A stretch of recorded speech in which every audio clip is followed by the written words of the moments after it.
Yo, hello guys and welcome back again to a brand new video.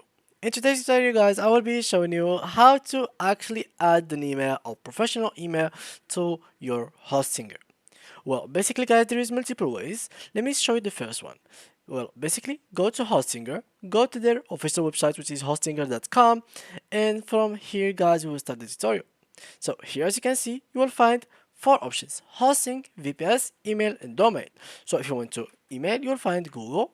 So here it is.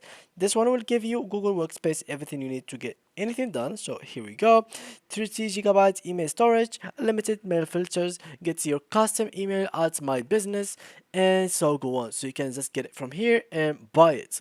The second way, which is Titan email. So as you can see, business email hosting, as you can get here, how to create a business email in 3 easy steps.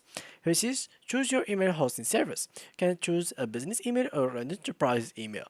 Here, if you go down below, you can see all the features that comes with that, and you can choose whatever you feel like to buy. And of course, maybe you can get this one because it has like high gigabytes and so go on. Now if you want to log in, and let's say that you have a domain name in Hostinger and you have a hosting inside of it, you can actually get a free dom email. How to do that? Go to home or hpanel.hostinger.com. From there guys, click on manage. Here guys, as you can see, this is my domain name. If I go all the way down, I will get here a new domain based on email accounts.